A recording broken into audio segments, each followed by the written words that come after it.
Hi అండి. ఈ వీడియోలో మీకు బ్లౌజ్ ఫ్రంట్ పార్ట్‌ని ప్రాపర్‌గా ఏ విధంగా కట్ చేసుకోవాలో చూపిస్తాను. ముందుగా మనం బ్యాక్ పార్ట్‌ని తీసేసుకొని ఇలా 2½ ఇంచెస్ పైకి మలిచేసుకోవాలి. ఇప్పుడు ఇలా మలిచేసుకున్న ఈ పార్ట్‌ని మనం క్రాస్‌లో వేసుకోవాలి. వీడియోలో చూపిస్తున్న విధంగా ప్రాపర్‌గా సెట్ చేసుకుంటూ చుట్టూ మనం డ్రా చేసేసుకోవాలి. బ్యాక్ పార్ట్ ఏ విధంగా అయితే ఉందో అదే విధంగా ప్రాపర్‌గా ఈ విధంగా డ్రా చేసుకోవాలి.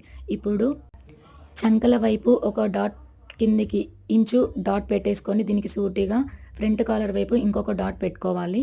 ఈ డాట్‌ని ఈ డాట్ హెల్ప్‌తో మనం ఇక్కడ నుంచి ఫ్రంట్ కాలర్ సైజ్ తీసుకోవచ్చు. ఇప్పుడు చంకల వైపు ఒక పావించు డాట్ కిందికి మధ్యలో సెంటర్‌లో పెట్టుకొని ఇక్కడ నుంచి లైన్ డ్రా చేసుకోవాలి. ఇది లో చంక అంటారనమాట. సో, ఇక్కడ ఉక్సుల పట్టీ వైపు ఒక ఇంచ్ పైకి డాట్ పెట్టుకొని, భుజం దగ్గర నుంచి సూటిగా పావించు డాట్ పెట్టుకొని, దీనికి దానికి కలుపుతూ ఒక లైన్ డ్రా చేయాలి. ఇంతే అండి. ఈ విధంగా చేయడం వల్ల బ్లౌజ్ ఫ్రంట్ పార్ట్ ఏ సైజ్ వారికైనా చాలా పర్ఫెక్ట్‌గా సెట్ అవుతుంది. సో, మీరు కూడా ఒకసారి ట్రై చేసి చూడండి. వీడియో నచ్చినట్లయితే లైక్ చేయండి. అదేవిధంగా సబ్స్క్రైబ్ చేయడం మర్చిపోవద్దు. అంతే అండి వీడియో. Bye bye.